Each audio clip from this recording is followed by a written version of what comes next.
me about the kinds of work that you do currently. What have you been up to these days? Yeah, so I am a social worker by trade. I have my MSW. I got that from University of Washington. But I'm really passionate about systems reform and like systems like accountability. And specifically, what I use my degree for is like working with people with lived experience in foster care, homelessness, and juvenile justice to like make the systems better and to like have lived expertise inform systems gaps, so that we're actually moving in a place where systems are rehabilitative versus like punitive.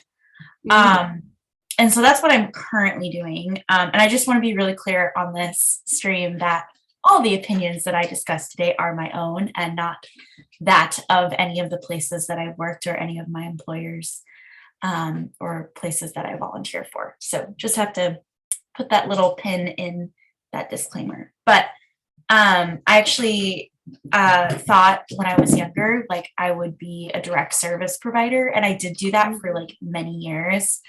Um, but I got really disheartened in that system working with young people, just because like I would have to enforce rules that I fundamentally disagreed with, and like young people were making really strong cases about like how they wanted like their service to happen, and I just felt like I wasn't able to like really oblige that, just because of like the paternalistic nature of like the system that we were working in. So that was like my calling to like transition into like systems accountability and like working more towards a place of like how do we actually integrate youth voice into um like into these systems more like authentically, and not in like a tokenizing white saviory way, because I think that Right. that happens a lot, and I don't vibe with that. So It's so tough. Just on that note, in so many social service spaces, there's mhm, a lot of savior complexes, like yes. really hardcore things that you're like, how do you even have this job if you have this kind of savior complex? Like Mhm, there was a point in time where I was going to apply to work at the Indian Health Board in Seattle. And my friends who also worked there, but who were like leaving it, cautioned me against it because they were saying that even a lot of the care providers who work there, like the doctors, are like incredibly racist and like they're eugenicists when you actually like listen to what they say, and that they think that they're gonna like save the poor natives. And it's like, it's a really common thing. I don't think I've yeah. ever heard anybody who does any kind of social work of any sort of flavor that hasn't had similar experiences. So then could you talk a little bit more about that? Like what were the kinds of things that you felt issue with that they wanted you to enforce? Yeah, so I mean, just like for context, like I grew up in foster care, so I have a lot of like feelings about the way that we deliver services anyway, just because of like my personal lived experience and like the traumas I faced by the system. Yeah. But like I'll give you like one example. There was a young person who I was working with, who I had worked with for many years at that point, and one of the one of the populations that I really specialize in is adolescents, and specifically working with young people who have like really intense trauma, and like specifically what we call BRS. So that's behavioral rehabilitative services. So these are a lot of young people who have very specialized services even within foster care here in Washington state. And so I was working with this young person, and these kids have a lot of appointments, if I'm being honest, like a ton of appointments. And usually they're like all specialists in Seattle. And we were up north. And so we were about like 2 or 3 hours away from Seattle. And so I had to pick them up during school. And, this young person comes down and they're like, I don't want to go with you. And I was like, okay, there's something else here, because like this person, they're not normally this like hot with me, and you can kind of gauge after, because I've had like I at this point, like I was working with this person for like a year and a half, like I knew this Yeah. person. very well. And I was like, what's going on? And, really hesitant to say what's going on, right? And so and we're in the office. And so then I was like, okay, let's go into the hallway. Let's get a little privacy. Let's talk. And, um, they were like, I don't want to leave school. And I was like, well, what's going on? You have to go to this appointment. Like, what's going on with that? Like, why is it that you don't want to leave school? And they just like said that they were recognized to be a mentor to the kindergartners in the school. And like me pulling them out meant they didn't get a chance to do that. And Okay. in that moment, I was like, this is really, I mean, this is like a very small thing compared to some of the bigger things that I probably won't talk about Yeah. just because the whole system's wild. But in that moment, like they were really honest with me and they like had a very clear idea of like what they were valuing in that moment. And frankly, they were being recognized in a really positive way by the school, which Right. like traditionally like did not happen. Like this is also the same young person who at one point was like cuffed by the school because of one of the, Wow.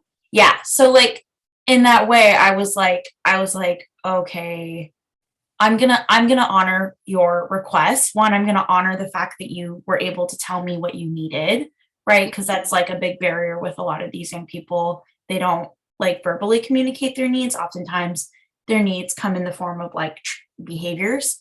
Right. Um, and so I was like, I just really want to recognize the fact that you communicated with me, you were honest, Mhm. and frankly, you laid a really good case out. So as much as I have to do this other thing, I'm going to honor your request to stay in school at the moment. So, but me doing that got me in huge trouble because they were like, "Oh, this appointment," and I was just like, did you even like talk to this person about like how they did not want to leave school during this time, Mhm. like when making this appointment, and it was hot. It was a hot topic because it was like me against this leadership piece. And I just had a lot of meetings like that where like a young person would try to say what they wanted. I would try to accommodate that because honestly, it made a lot of sense to me what they were wanting. And then I would face like repercussions as the person who wasn't enforcing stuff. And so I was it was just really exhausting. Like I never lost my job over it, but it was just Yeah. like I came in really strong with like this, like we need to stop saying what is right and what isn't right for for these young people when we really should be like listening to them, right? And I think that that goes into like a savior complex just because like there's a lot of like I know what's best for this child without really including the child. And I Right. think when you're a parent, like it's a little bit different um, because you're caretaking and you're raising the kid. But when you're a Mhm. caseworker, you're not in a caretaker role per se. You're really in like a coordinator role for this child. And what ends up missing, I think, from this is really the understanding of like what's best for the child's well-being because Right. really at the end of the day you're just trying to get the the appointments done or like you're trying to get their services completed Yeah. and there's just like a real miss um and it's really paternalistic, right? And you're not talking about like kids who have had the most normal lives, right? You're talking about kids who have had to have very fierce independence and like very fierce conversations that are very hard. And I just feel like we don't respect that level of especially with young people who've been in care, like and juvenile justice and like homelessness, we just don't respect Yeah. their ability to comprehend what's happening around them because they're very aware of what's happening around them. Um, I don't know if that answers the question about saviorism, but like that's like my experience with like how saviorism and paternalism are like an ever omnipresence. I mean, I think it makes a lot of sense. And I also think that I have like so many thoughts in response to it. Like one of Yeah. the things that really just always sticks out to me is that, you know, with Consent Academy, we teach consent classes to Mhm. everybody. We sometimes teach to little kids, sometimes we teach to adults, sometimes we teach in professional contexts. But it often comes back to this thing where people have these aha moments of like, whoa, I'm like actually allowed to decide what happens to me. Mhm. I'm allowed to decide things Mhm. for myself, because we Mhm. often get so taught so often as kids that we're not allowed to make decisions. And of course, it's always like there's a balance. Like kids don't have always enough like understanding or capacity to make really big impactful decisions for themselves. So like in a sense, if you are a parent or guardian, you have some responsibility to help preserve their like future consent ability by Mhm. being like, okay, you want to do this thing, but like it could have these really intense long-term consequences for you. Mhm. So Yeah. I don't think we're ready to make this decision yet. And I think like small examples of that are like kids who want to get a lot of piercings. And I remember I wanted to have like my cartilage pierced for years. It was like the cool, Mhm. trendy thing. And my Mhm. mom really respected that. And she was like, okay, let's wait a year. And if in a year you still want it, we'll go get it. And I did, and we got it. And I was very excited. Yeah. But most kids don't ever get that kind of Yeah. negotiation with their caretakers. And I like everything from the school system doesn't let you decide when you need to pee or eat. And like you're just, the teacher says you don't need to, so then you are not allowed to, Yeah. all the way up into like just being told everything about how you can wear, where you can go, what you can do. And then to Yeah. have that at another layer, like the foster care system, that really sends home these messages: you have Yeah. no rights, you have no autonomy, you're not allowed to make decisions for yourself.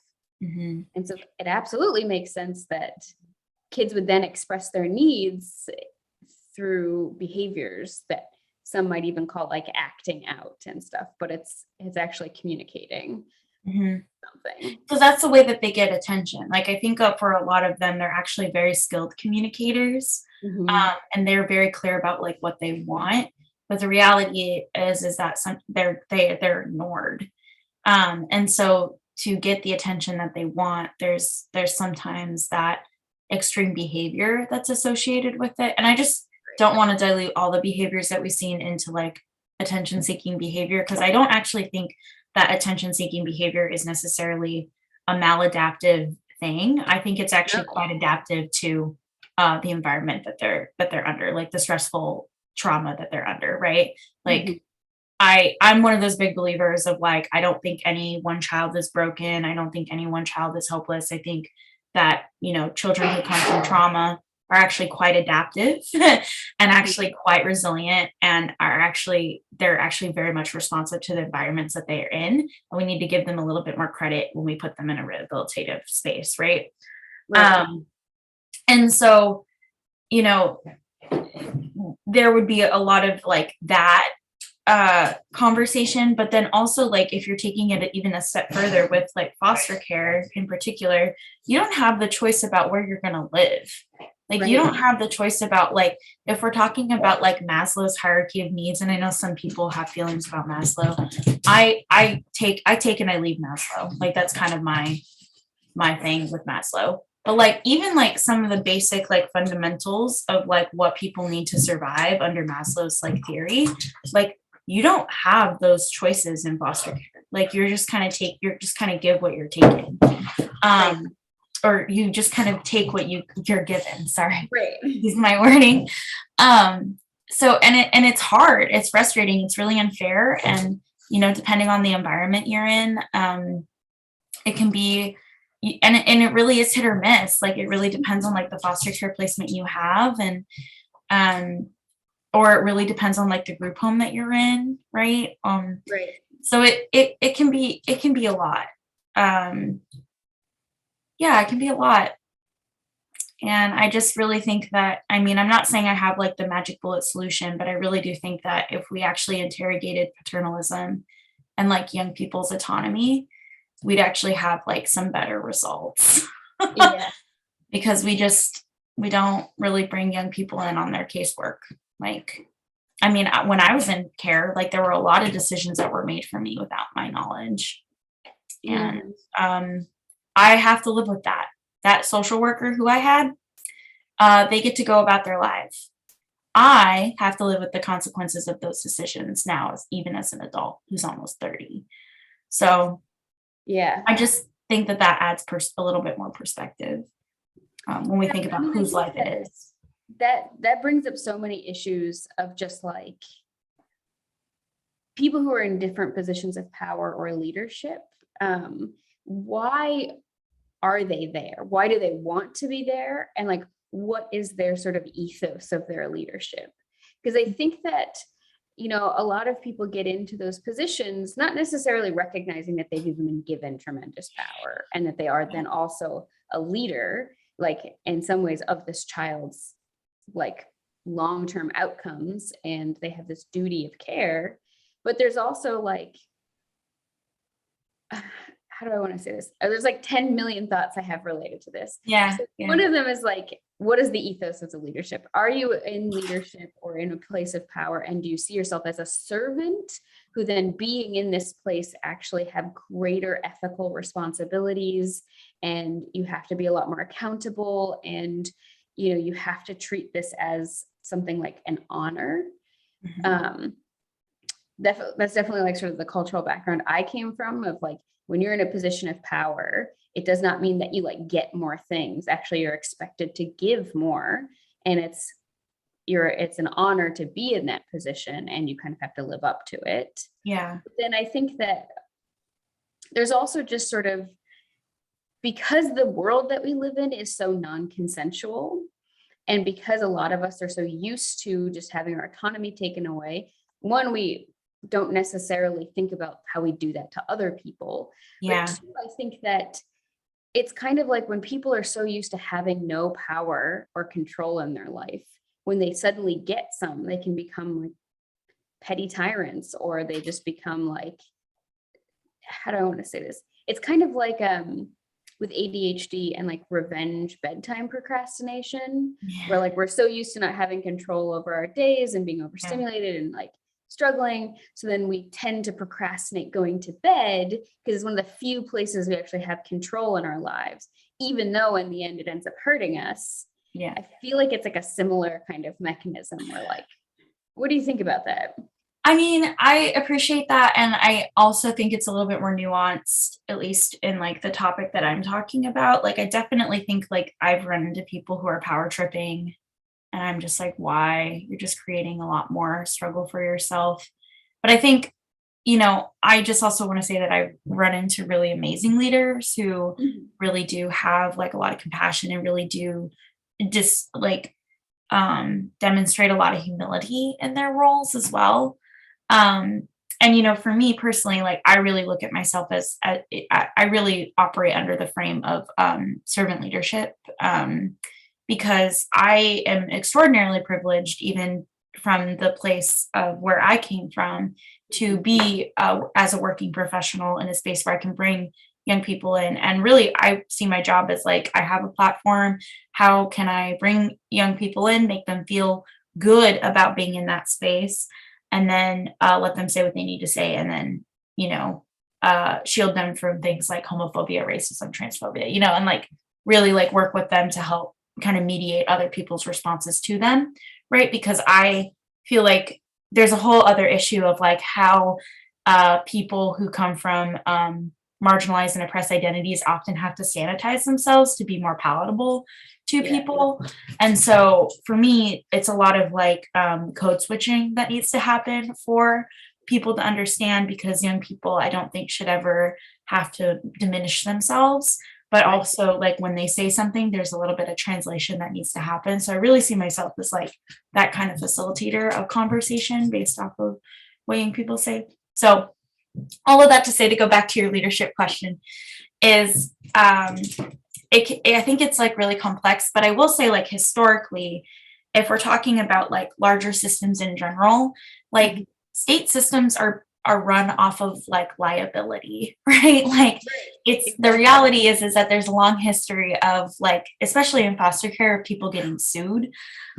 So there's oftentimes that like tension of like, well, we can't do this thing because if we do, then there's a chance that we'll get sued, right? And I think that that's like I think that that just creates a culture of fear, and it like really diminishes innovation, and it really diminishes the opportunity to really like trust young people in a way that is like when you give your kids the keys to the car, right? Right. Like if you're a parent, there's a chance they're going to run into somebody and you're going to get sued. Right? But for most families, that doesn't mean they're not going to give their kids the keys to the car if they've Right. gone through driver's ed, if they've done that, right? But like if you apply that to a systems lens, like just because that option exists, sometimes that shuts down the whole conversation, right? Right. Especially for young people in certain circumstances. And so for me, I'm like really a big advocate of like, how do we really instill trust in these young people? Because again, we're not talking about like 5-year-olds. We're talking about like 13 to 24-year-olds, right? Right. Who are going to be who are adults in a lot of cases. And the world is not going to be sympathetic to their traumas and to, them having to be reliant on a system telling them what to do. Like they really do need to be in the driving seat of their own decisions, because the reality is that the system doesn't hold your hand throughout your life. Right. Um, and if you get used to that, then that I think we're actually creating a larger problem that we're not interrogating. Yeah. And so, yeah, and I just think, I mean, really for me, the issue that I feel like I've run in with a lot of like people in leadership is, really unchecked and unconscious bias. And I think Right. a lot of that surfaces around paternalism, but also because of the way that the system operates. There's a lot of like white cis women in this field. And ironically, a lot of like white cis men in leadership, right? Right. Who don't understand structural racism, right? Who Right. don't understand internalized homophobia and transphobia, and the reality of it being that the young people who are disproportionately in our system are Black and Indigenous queer young people. So I think that there's also like an identity piece that's really missing to understanding how to like really like genuinely create a system of like love that sees right, based off of like who's in charge and who's operating. um Yeah. and it's hard, it's not easy, it's not an easy space to live in. I don't know Yeah. if that answers your question again, but No, it's great. I mean, you touched on a lot of really good points. Just to back up, when I was talking about some of the nuances of accountability and leadership, definitely, I think that there are amazing leaders. Like I would definitely say that you demonstrate a lot of these things and have that sort of servant leader perspective. And I don't think that's the only perspective, Mhm. but definitely from Choctaw, that is like how we view things. And like the Mhm. people who were our chiefs didn't get a bunch of free stuff. They were like expected to share more and like Yep. honor the access and the power that they were given. And I do think that there are some leaders who can do this very well, who aren't even from, particular perspectives of being thinking about servant leadership. They just kind of bring that. Someone in chat, Ashi Rooney, said, as much as I need that much accountability from our leaders, speaking generally, of course, I'm forced to acknowledge that our leadership seems unable to hold themselves to that standard of service. I've seen exceptions from time to time, but they're rare and they tend to burn out rapidly. And so that brings me actually to the next question, which is like burnout. One of the things that even just on like smaller types of community activism and community service is like in, say, the swing dance world, which you and I are both, that's how we met each other. Yeah. Like I did a lot of organizing activism and leadership accountability work around reducing harm that was happening in there. And because there was so much culture of criticism and competition in that space among the leadership, and a lot of it was like a popularity contest. It was Mhm. just so hard to not get burnt out. And basically, most of the people who cared the most about the health of the scene ended up leaving. Mhm. So all that's really left are people who are okay with the way things have been and don't have a mind towards the sort of long-term health. So Yeah. that's just from my experience. So for you in your work, what do you think about the burnout there? It's an endemic, right? Like it's a problem that I think a lot of people are trying really hard to address. Yeah. Um, oh gosh, what's her name? So I am fortunate enough to be in a space where I have a lot of access to literature and like academia. Cause like frankly, as a person who came from trauma, this is my own personal journey. I had to learn how to chill because Yeah. I grew up homeless. Like I grew up in survival mode, right? And like now that I'm in a very one would argue stable, Yeah. most days adult, I have crippling anxiety, and I'm pretty sure there's also some sort of neurodivergence that was also missed. So I'm working with doctors on that, but I'm having to really reconcile a lot of like the chemical like stress that I experienced as a child and how that translates to me as an adult, right? Like I'm not sure Right. if you've ever read The Body Keeps the Score. Great book. Yeah. Highly suggest it. Everyone who does anything related to trauma should read it. Because fun fact, that's very true for me. Like it just lives in my body. Um, and so I had to learn how to chill. I had to learn how to chill out. And then I also made an interesting choice of going into a very highly stressful career, right?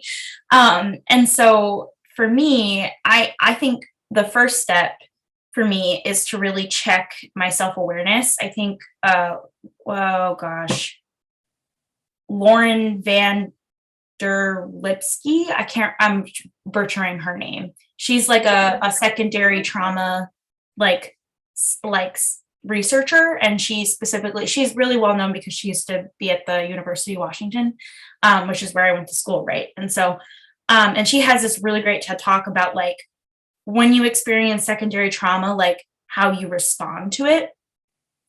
And I will absolutely send you the link because it's amazing. And every person who does any of this work should look at it. And I think, you know, she lays out kind of 12 ways in which we respond to things. And I think for me, I usually tend towards like cynicism, and I also tend towards numbness. And realizing that both of those things actually don't contribute to my life in a way that is positive. It's actually can be really hurtful to me, but not only that, it can be really hurtful to the people I work with, not only the young people I work with, but also my coworkers, right? So my first step always with burnout is like, how am I feeling and what is my self-awareness around that?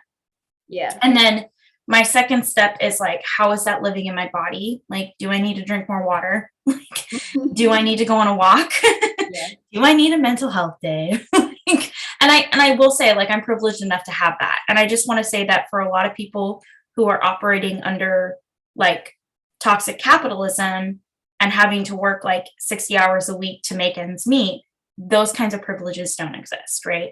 So I just want to acknowledge that like I have the ability to be able to take a step back because my job is very different than I'm not I'm a salaried employee, right? I have days off, I have time off, right? So there's a lot of differences there. So I'm able to use that.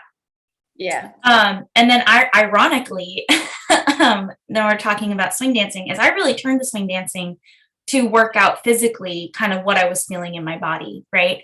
Yeah. And I was getting to a place where I was like really invested in what was happening in our community and in our swing dance scene. And I was realizing that the thing that I needed swing dancing for, which was, you know, this sense of like a spiritual connection to music and to my body, and also a release in a way, was not there anymore. And I was like, oh, this is actually really impacting my job. Yeah. But I will say, like, for a lot of providers, like, especially in the field of working in like foster care, juvenile justice, and like as a homeless service provider, burnout is so high and turnover is so high. Yeah. And, you know, frankly, I'll be honest, like I worked in direct service for 5 years and I was like, I can't do this. Like it was too much, right? Like it was not an empowering place to live and to work. It was a lot of me having to deal with a lot of really hard reality, which I'm very grateful for, right? But it wasn't moving in a way that I felt like I could really utilize my skill set to make a difference. Yeah. So that's kind of, I guess, how I mediate burnout. And I also just really like, not to be like woo woo, but I really think like the more that we're in touch with our body, right? And the more that we're in touch with like where it rests in our soul, and the more that we actually slow down and breathe, I think the more we're able to kind of diagnose the overwhelming feeling that we're feeling. And I think, and you see it a lot, like at least there have been times where I've had to pull my coworkers aside and I'm like, this is about you, not about them. Like you need to you need to chill. We all do, but you especially need to chill. So and I think that that's like part of being in community with other coworkers, right? It's like noticing when people need support as well. Yeah. I would also probably imagine that the like secondary trauma in that work is incredibly high. Oh, so high. Yeah. I mean, And you deal with so many things. Like, I mean, child protection, I don't believe, I mean, for me, like abolition is such a complicated conversation because I think that there are real dangers to children out there. And I've seen some very, very intense situations where kids have definitely needed to be removed, right, from their homes and needed someone to come and intervene. And those are the kinds of things that you like sit with that you're like, oh my gosh, like this is so tragic and like heartbreaking. And like I just spent the last 6 hours in the ER with this child, right? Like this is devastating. And then there are times where it's like you see the way that systemic racism plays out and you're like, well, this is so dumb. Like, why do we have this system? And it's that constant balance between like there are real atrocities in the world, and then there are also like man-made isms that still impact families, and you have to be complacent and a part of that. And that's also really hard too. yeah, and they So, bring their own atrocities. mhm. And also like the legacy. I mean, one of the things that I think we're finally starting to acknowledge is like the child welfare system was built on the removal of Black and Indigenous children from their families, right? Like direct line to Indian boarding schools, direct line to, you know, the way that slavery played out in the United States, right? Like families didn't stick together, right? The reality was that like when a child was born, they were removed from their families. Right. And and that is definitely the legacy and the history of child welfare of the system. And so it really is, it is baked into the way in which we have to Yeah. be more cognizant about how that plays out.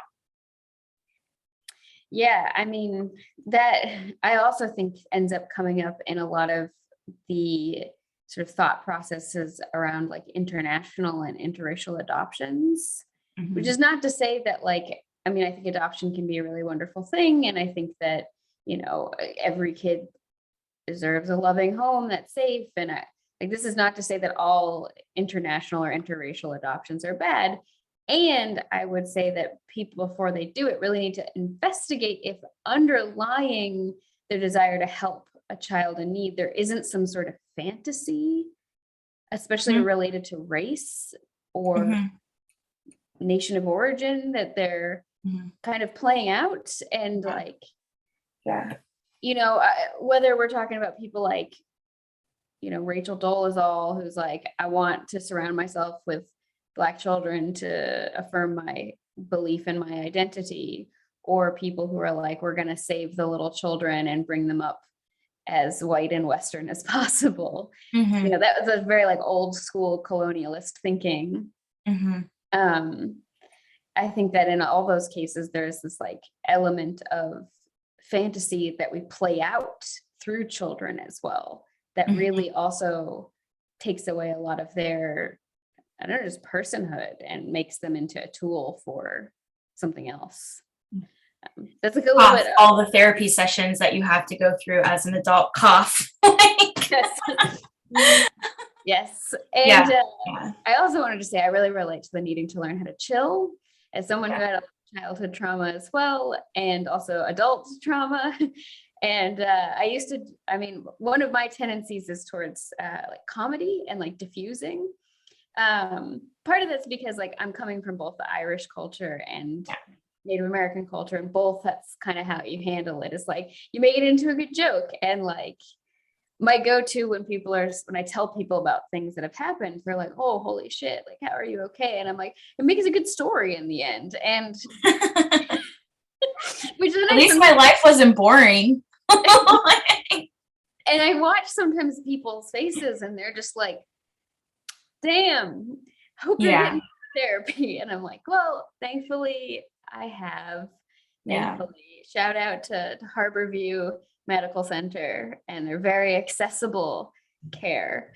And when I say accessible, like it was majority treating people who were currently homeless in the program that I was in. So I was like, feel very lucky that Seattle has that kind of service in it. yeah, yeah. Correct me if I'm wrong, but they have a whole like outreach team devoted to like serving homeless folks who need medical care. Right. Yeah. Right? Is that what you're talking about? Because like, It's not the only thing, but they have their whole like therapy wing in their like the HICSACS program, which is for like trauma and sexual assaults. And then they have a really good like both inpatient and outpatient DBT program. I mean, I'm just like basically promoting Harborview at this point, but yeah, it was really helpful because also the therapists were generally speaking very aware of like biases and stuff, because I had been recently homeless before I was getting care there. And it was very much like they understood the ways in which that experience can affect your perception of things like safety, or affect your perception of like what's tolerable, because you've like tolerated things that most other people would find intolerable, and you get your like threshold really changes and stuff. It was very, anyway, that's a kind of a tangent, but I do think it's still related to these experiences that kids get in the foster care system or any other kind of social service, where they get used to a lot of their autonomy being taken away, not being involved in decisions about their own life, even in an age appropriate way, right? Like, I don't think we should just be like making kids decide everything the same way. Like, I don't like it if my cardiologist is like, which of the two heart surgeries do you want? And I'm like, I don't know. You have the medical degree. Please decide. yeah. No, I totally agree with you. And I think that for me, it's really about taking time. It's really about slowing down. And I think that can be really difficult for workers who have like when I was when I was doing more direct service, the caseloads that we were working on were like 37 to 45 cases at one point. And it's just like, it's a lot. It's like hard to keep track of it. Hard to keep track. It's hard to like coordinate, and it's all on one person to do. And so it's like, it's difficult. And for me, I think we just need better resources for our providers. But two, I really think that we have a lot of expectation about culture change, and then we don't provide the actual systemic, like successful setup to make that happen. And then we scratch our head wondering why we're getting the same result. Yeah. Right. So there's a lot of that. But something else I just wanted to talk about real quick, because you had mentioned it before, is adoption. And so adoption is one of those things that, and I'm not talking about international adoption, because I don't have experience with that. And that's just like a whole nother conversation. And honestly, sometimes it rubs me the wrong way because of working in the foster care system. I know how many young people need a home, and it kind of rubs me the wrong way that people sometimes only see international adoption as the only way to adopt a child. And I'm like, whoa, wait, hold up. Because I've run into those people who are like, I want to go save the baby, right? Right. And they also get into this weird like cost benefit analysis of like, well, Right, relatively speaking, this right. child place would be more benefited by being adopted. And I was Well, like, and then also there's like this thing of like it's cheaper to adopt internationally, right. right? And I think that that's real. And if like the US really is like a family, I mean, it's also the US needs to interrogate their values, because we say we're so family oriented and we have family values, but we actually don't policy wise, Right. especially when it comes to young people who are in need of a family. And so I'm not even going to touch that, because like my opinion on that, it's a little hot, I'm a little sour about it, and I have some feelings about it that I'm not going to get into, because um this will turn into a monologue. But I will say for adoption, like I myself am adopted, my partner is also adopted, and so we have decided that we actually would really love to adopt. We really think that it's one of those things that like really helped change a trajectory. It Right. gave us kind of a sense of identity, even though we were able to really maintain kind of where we came from. And so it's interesting because of the way that I work and the systems that I work in. I've also mentioned adopting from foster care, right? But I think over the years, my partner and I have had to really interrogate that, because we have a strong conviction to adopt older, right? We don't want to adopt younger.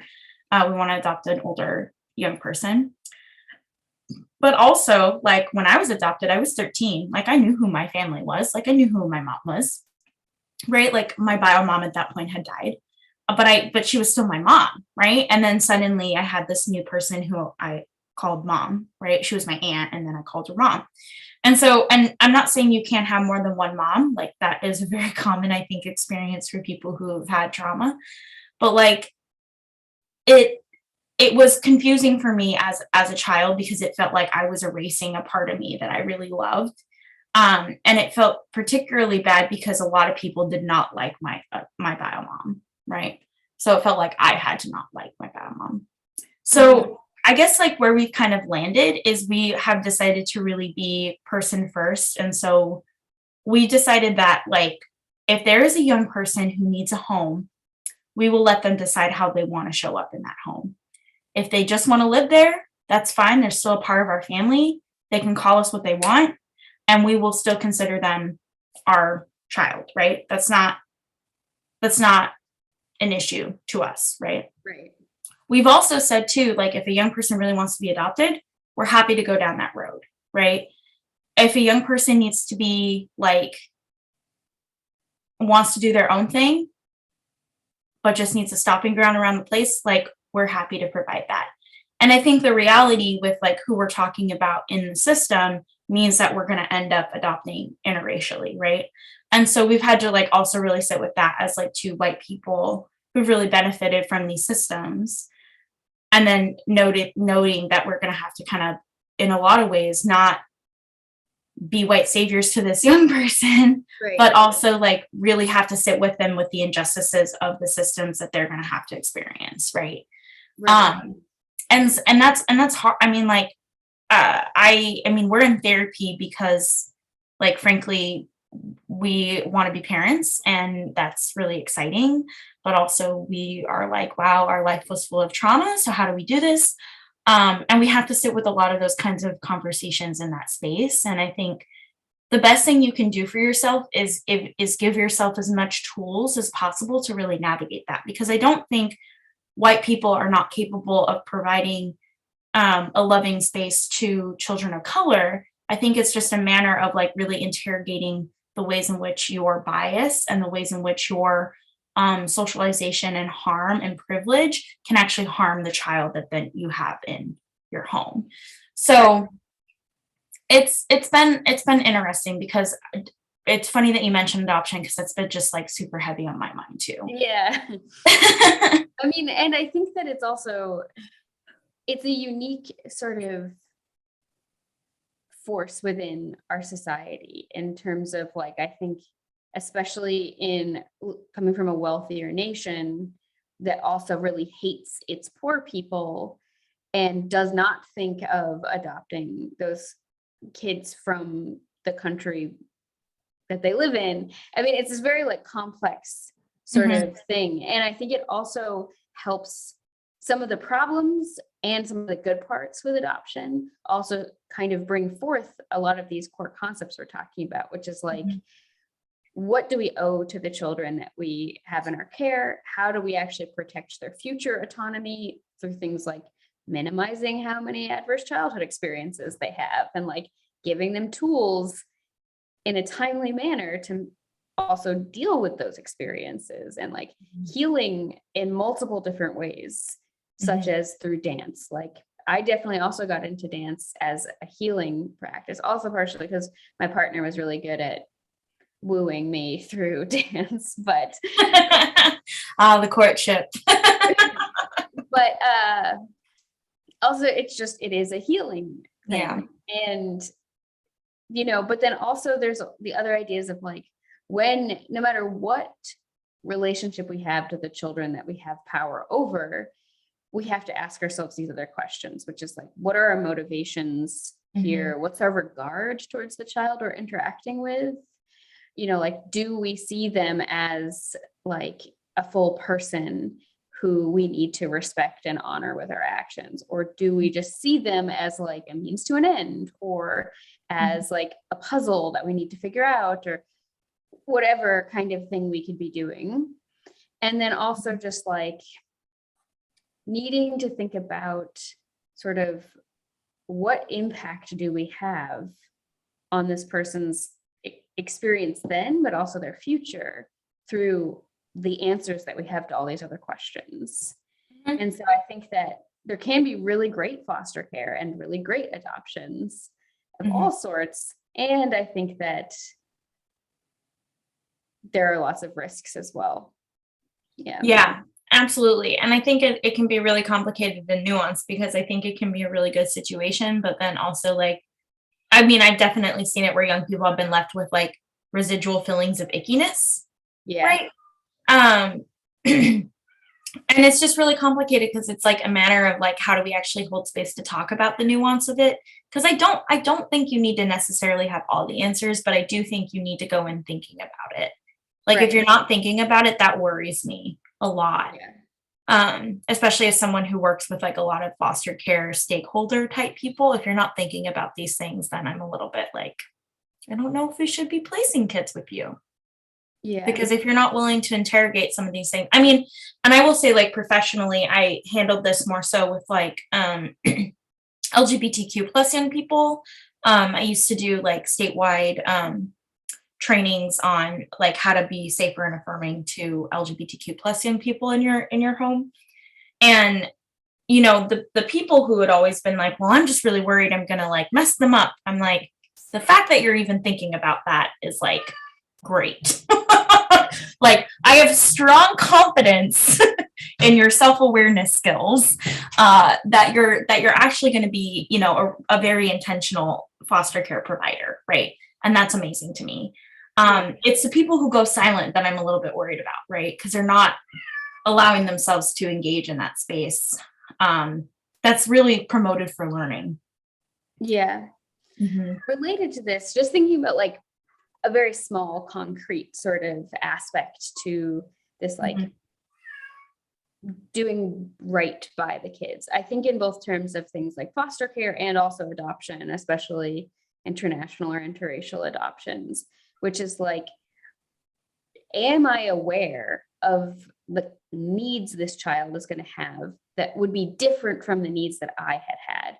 And even just as things have changed over time from when you were a kid, even if you're talking about someone who's like cultural sort of baseline is as close as possible to yours, like things have shifted. So they're going to have different needs. And I think about how, like, if you're adopting, say, a Black or an Indigenous child, how much do you understand about the nuances of their hair and just like the culture and the expression, and also just like the baseline needs of hair care being different.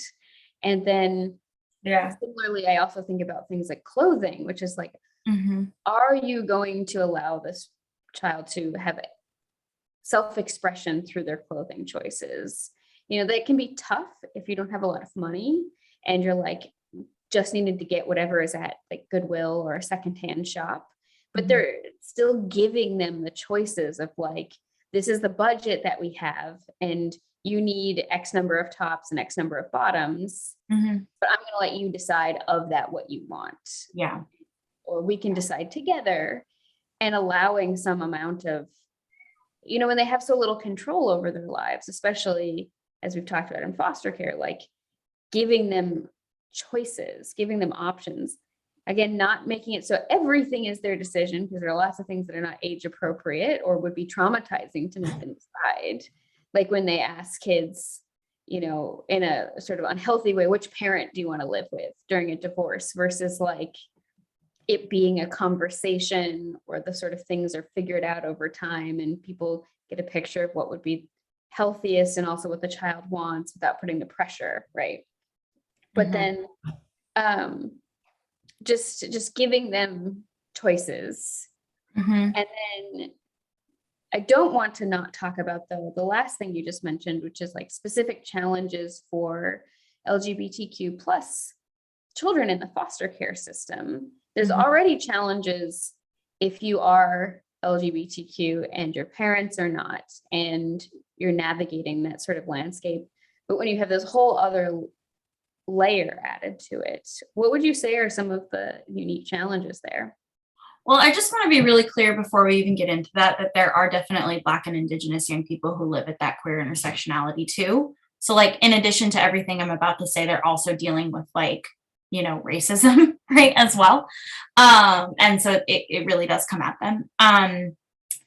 Challenges with LGBTQ young people, there's a lot of like, I think, for me, there's a lot of, especially working with adolescents, the system has not caught up to the brain science, right? Like the science is really clear, like 2 years old, that's when we start to understand and know kind of our gender identity in a more authentic way, right? And then, about 9 years old is when we start to really like explore and understand our sexual orientation. So, we weren't able, and there was no way we were going to be able to work with that age group, right? Regarding LGBTQ young people because of the nature of systems and paternalism. So we had to really establish that we were working primarily with young people over the age of 12, right? Because adolescence and like puberty is like a more acceptable way to then now suddenly realize that you have a sexual orientation, when in reality, everyone does. We just don't question some versus others. Like we don't question some gender identities over others. We don't question some sexual orientations over others. So anyway, that's my eye roll to homophobia and transphobia. But working with young people, especially dealing in adolescence, there's a lot of like, especially for our non-binary and trans young people, there's a lot of people being like, well, you're making really costly decisions at such a young age. And I just don't think that that's appropriate. And they just like close the conversation. And the thing that I always really struggle with is like, Seattle Children's has the gender clinic, right? And I can't tell you how many times I referred young people to those systems or referred young people to like coordinated care, because gender affirming care is like so important for young adolescents. Like if we're talking about harm reduction, I'm more worried about like suicidal ideation and behavior than I am about, and like the consequences of not affirming gender than I am about like protecting whatever biology I hold sacred because I've been told there's only 2 ways to be, right? It's just not, for me, that's just like a logic problem that feels pretty intuitive, right? And so I would often have to sit in space with people who were very hesitant to make those kinds of decisions, right? And working in a foster care space, it's really frustrating for me because I'm like, well, you're not going to be in this young person's life for forever. Like they're going to have to live in their body forever. Like not you, not you. Yeah. And so, and also like, I rather have a young person be told no by a doctor than by a foster parent. And that's what I've always said, is that if a doctor says like maybe there's some, or like there's been tests done and maybe like it's not the right time, or maybe we should take a year, right? Because gender affirming care doesn't happen overnight. Like I think a lot of people, I mean, I remember being in a training and this person was saying something outlandish about like, and of course, you know, it always goes back to genitalia because people are so caught up with that. But they were like, I'm just not okay with someone cutting off their boobs. And I was like, do you know how long it takes to get a top surgery? Like, do you know the bureaucracy and the insurance that goes into that? Like, this is not like an overnight process. There aren't like factories turning this out. It's actually quite difficult. And you have to go through very rigorous, like psychiatric evaluations and like very intensive, like, especially if you're a kid, especially if you're young, like you have to go through all of that. And I was just like, and I just don't think, I just don't think you understand like the process that a young person has to go through. And also I just think that what you're allowing your insight to be dictated by is fear. Mm-hmm.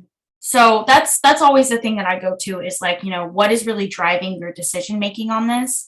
And then also like there are professionals who work in this space every day who handle young people like the one in your care every day who walk them through this process. Like you don't have, like all you have to do is open that door and there will, like, safety will be prioritized. Yeah. Or just And not stand in the way of the door being opened. yes. Like, Yeah.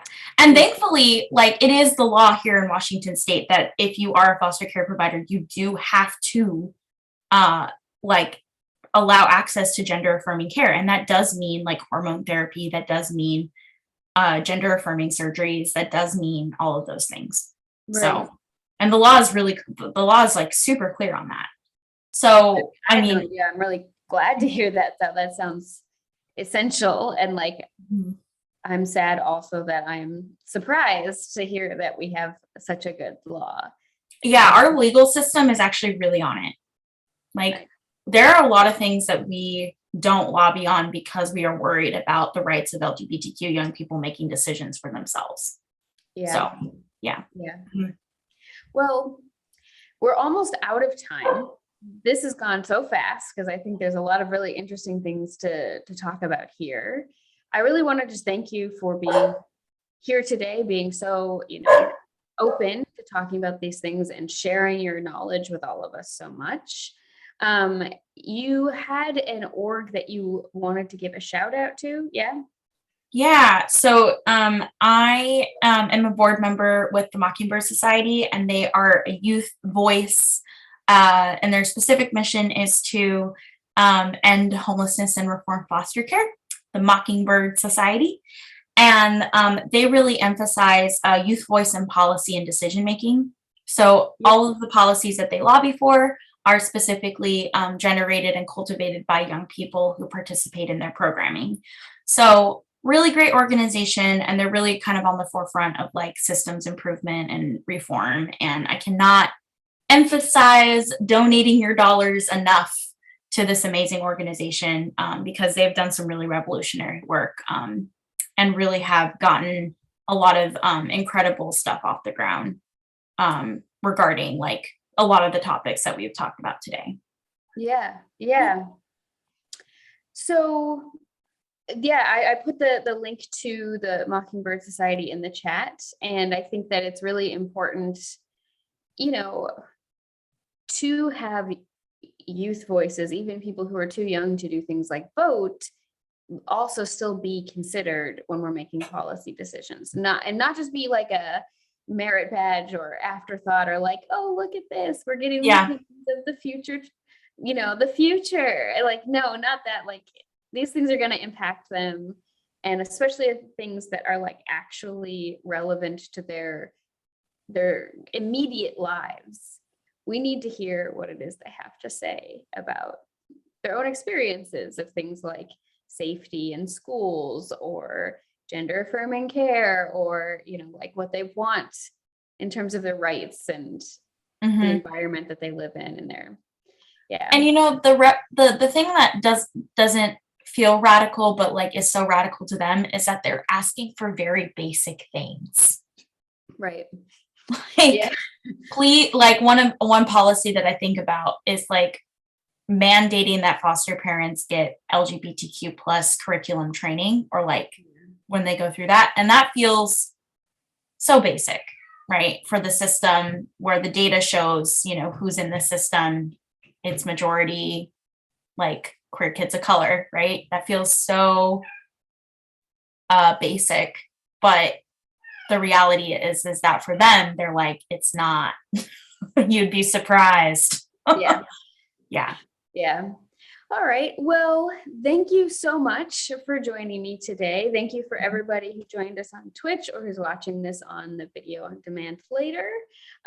Please give us a follow on social media, and also consider supporting our Patreon or following us on Twitch, however you like. And if you make a donation to Consent Academy, it is also tax deductible because we are a 501c3.